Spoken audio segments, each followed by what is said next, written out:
ایسے ہی اورہان غازی کی وفات ہوئی تو ان کی موت کا فائدہ اٹھاتے ہوئے کچھ ترک قبائل نے سلطنت عثمانیہ پر حملہ کر دیا۔ ان میں سے کرمان قبیلہ پیش تھا، جس نے عثمانی سلطنت پر حملہ کر کے انقرہ کے آس پاس کا علاقہ لوٹ لیا تھا۔ جب سلطان مراد کو کرمان قبیلے کے حملے کی خبر ملی تو انہوں نے سب سے پہلے اناطولیہ میں موجود بازنطینی سلطنت کے آخری چند شہروں میں سے ایک شہر ارغلی پر حملہ کر کے اسے فتح کر لیا۔ اس کے بعد سلطان مراد اپنی فوجوں کے ساتھ انقرہ چلے گئے، جہاں پر انہوں نے کرمان قبیلے کی فوج پر حملہ کر دیا، جنہوں نے عثمانی علاقوں کو لوٹ کر یہاں قبضہ کر لیا تھا۔ سلطان مراد ایک تجربہ کار کمانڈر تھے۔ انہوں نے انتہائی کم وقت میں کرمانی فوج کو پیچھے دھکیلتے ہوئے چھینے ہوئے علاقوں کو واپس حاصل کر لیا۔ اس پر مجبوراً کرمان قبیلے کے سردار نے سلطان مراد سے عارضی طور پر صلح کر لی اور وہ پیچھے ہٹ گیا۔ اناطولیہ میں موجود ترک قبائل کی جانب سے مطمئن ہونے کے بعد سلطان مراد یورپ کی جانب بڑھے۔ سلطان مراد یورپ میں مزید فتوحات حاصل کرنا چاہتے تھے، اس لیے وہ اپنی فوج کے ساتھ یورپ کی جانب بڑھے، اور اس دوران ان کے ساتھ دو عثمانی کمانڈر، جن میں ایک ایفرینوس بے جبکہ دوسرے لالا شاہین پاشا تھے، جنہیں سلطان مراد نے بیلر بے کا خطاب دیا تھا۔ سلطان مراد نے ایفرینوس بے کو کوموتینی کے علاقوں کو فتح کرنے کے لیے روانہ کیا، جبکہ لالا شاہین پاشا کو سلطان مراد نے بلغاریہ کی جانب زاگورا نامی علاقے کی فتوحات کے لیے روانہ کیا۔ سلطان مراد کے دونوں کمانڈر کامیاب رہے اور انہوں نے ان دونوں علاقوں کو فتح کر کے انہیں عثمانی سلطنت میں شامل کر لیا۔ یوں پہلی بار بلغاریہ میں عثمانیوں نے قدم رکھا۔ لالا شاہین پاشا زاگورا نامی علاقے کی فتح کے بعد پلوفدیف شہر جا پہنچے، جو کہ بلغاریہ کا ایک اہم ترین شہر تھا، اور کچھ ہی دنوں کے محاصرے کے بعد انہوں نے اس شہر کو فتح کر لیا۔ اس شہر کی فتح کے بعد کچھ بلغاری شہری اور سپاہی ہجرت کر کے سربیا کے شہنشاہ اسٹیفن اوروش کے پاس چلے گئے۔ انہوں نے شہنشاہ کو عثمانیوں کے حملوں کی خبر دی اور اسے باور کروایا کہ اگر اس نے عثمانیوں کے خلاف بروقت کارروائی نہ کی تو اہل بلغار کے بعد اس کی بھی باری آئے گی اور عثمانی اس کے علاقوں کو بھی فتح کر لیں گے۔ سربیا کا بادشاہ عثمانیوں کے حملوں سے ڈر گیا اور اس نے انہیں روکنے کے لیے اور نیز ترکوں کو یورپ سے نکالنے کے لیے جنگ کی تیاریاں شروع کر دیں۔ اس کے ساتھ ساتھ اس نے یورپ میں مسیحی اتحاد بھی قائم کیا اور ایک صلیبی جنگ کے لیے یورپ کے تمام بادشاہوں کو اس نے خطوط لکھے۔ یورپ میں ابتدائی فتوحات کے بعد سلطان مراد نے شہنشاہ قسطنطنیہ سے 1363 عیسوی میں ایک نیا معاہدہ کیا، جس کی روح سے اہل قسطنطنیہ پر سخت ترین پابندیاں لگائی گئیں۔ اس معاہدے کے تحت مشرقی رومی سلطنت عثمانیوں کو ٹیکس ادا کیا کرے گی۔ عثمانیوں کی جانب سے فتح کی گئی زمینوں میں وہ حقوق نہیں مانگ سکیں گے۔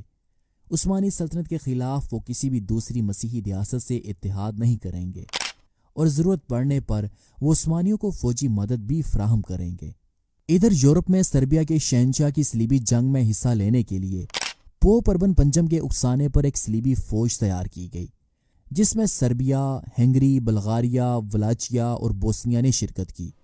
جلد ان 5 ریاستوں نے مل کر ایک بڑی فوج تیار کی، جس کی تعداد کم و پیش 60,000 کے قریب تھی، اور اس فوج کی کمان ہنگری کے بادشاہ لایوش کے زیر کمان تھی، جو اس فوج کو لے کر ادرنے پر حملہ کرنے کے لیے روانہ ہوا۔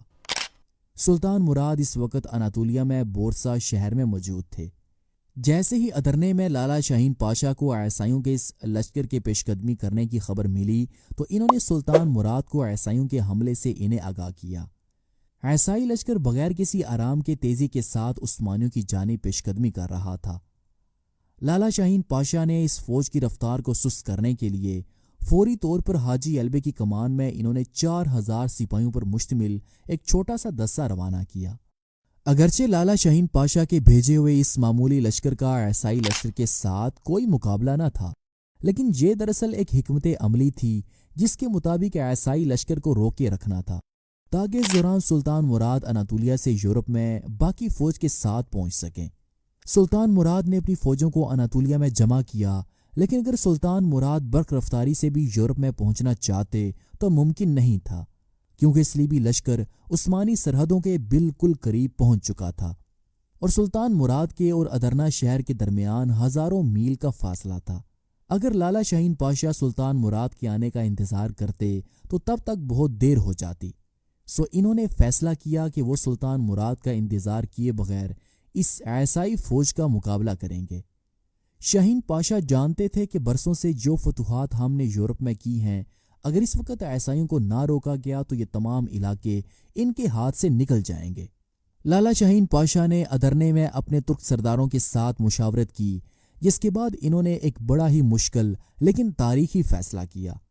انہوں نے یہ فیصلہ کیا کہ وہ ادرنے میں دفاعی پوزیشن کے بجائے شہر سے نکل کر عیسائی فوج کا سامنا کریں گے اور میدان جنگ میں انہیں شکست دے کر ان کی طاقت کو ختم کریں گے۔ اس کے لیے انہوں نے جنگی تیاریاں مکمل کیں اور شہر سے نکل کر اپنی فوج کو ایک محفوظ مقام میں چھپا دیا، اور حملے کی رات کو انہوں نے اللہ تعالیٰ کے حضور گڑ گڑا کر مدد کی دعا مانگی۔ ادھر صلیبی لشکر بغیر کسی عثمانی مزاحمت کے جب ادرنے شہر تک پہنچ گیا تو اس نے یہ سمجھا کہ عثمانیوں پر فتوحات حاصل کرنا تو بالکل آسان کام ہے، اس لیے انہوں نے ادرنے کو فتح کرنے سے پہلے ایک میدان میں اپنے لشکر کے ساتھ پڑاؤ ڈالا اور ایک بڑے جشن کا انہوں نے اہتمام کیا۔ عیسائی لشکر بے انتہا خوش تھا اور وہ اپنی اس ابتدائی فتوحات پر پھولے نہیں سما رہا تھا۔ رات کے اندھیرے میں صلیبی فوج شراب اور نشے میں مدہوش ہو چکی تھی۔ کچھ سپاہی تو سو چکے تھے جبکہ باقی کے سپاہی شراب و کباب کی مستی میں بدمست تھے کہ فتح کے جشن کے دوران اچانک پڑاؤ کے چاروں اطراف سے تکبیر کی آوازیں بلند ہونا شروع ہو گئیں۔ یہ دراصل عثمانی کمانڈر لالا شاہین پاشا کی ایک چال تھی۔ وہ اچھی طرح سے سمجھتے تھے کہ وہ اپنے مختصر سے دستے کے ساتھ اس صلیبی فوج کا مقابلہ نہیں کر سکتے، جس کی تعداد کم و بیش 60,000 کے آس پاس تھی۔ انہوں نے فیصلہ کیا کہ جب رات کے وقت صلیبی فوج آرام کر رہی ہوگی اور وہ شراب کے نشے میں دھت ہوگی تو اس وقت صلیبی لشکر پر حملہ کرنا انتہائی آسان ہوگا۔ انہوں نے ایسا ہی کیا۔ حملے سے پہلے عثمانی فوج نے ڈھول کی آواز سے رات کے اندھیرے میں خوف و ہراس پیدا کر دیا، اور پھر لالا شاہین پاشا اور حاجی علبے اپنے اپنے سپاہیوں کے ساتھ نعرے تکبیر کے ایمان افروز نعروں کی گونج کے ساتھ عیسائی لشکر پر ٹوٹ پڑے۔ یہ حملہ چاروں اطراف سے کیا گیا تھا۔ عیسائی لشکر کے وہم و گمان میں بھی نہ تھا کہ عثمانی یوں ان پر اچانک رات کے وقت حملہ کر سکتے ہیں، اس لیے تعداد میں زیادہ ہونے کے باوجود صلیبی فوج نے عثمانیوں کے خلاف کوئی خاص مزاحمت نہ کی۔ یہ رات صلیبی فوج کے لیے انتہائی خوفناک رات تھی۔ جب صبح کا سورج طلوع ہوا تو میدان صلیبی فوج کی لاشوں کے ساتھ اٹا پڑا تھا۔ بہت سے صلیبی فوجی جنگی قیدی بنا لیے گئے جبکہ چند سو زندہ بھاگنے میں کامیاب بھی ہو گئے۔ ہنگری کا بادشاہ لایوش بھی اس حملے میں اپنی جان سے ہاتھ دھو بیٹھا تھا۔ یوں یورپ سے ترکوں کو نکالنے کا خواب صلیبیوں کا خواب ہی رہا۔ لالا شاہین پاشا نے اس جنگ میں شاندار فتح حاصل کی۔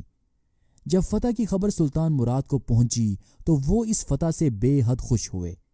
اس فتح سے ترکوں کے قدم یورپ میں مزید مضبوط ہو گئے۔ اس کے بعد سلطان مراد ادرنے یورپ جا پہنچے اور انہوں نے ادرنے شہر کو سلطنت عثمانیہ کا نیا دارالحکومت بنا دیا۔ سلطان مراد کی تو یہ ابتدائی فتوحات تھیں۔ ابھی مزید انہوں نے یورپ میں فتوحات جاری رکھنی تھیں۔ انشاءاللہ اگلی آنے والی ویڈیو میں ہم آپ کو سلطان مراد کی باقی کی فتوحات کے بارے میں بتائیں گے۔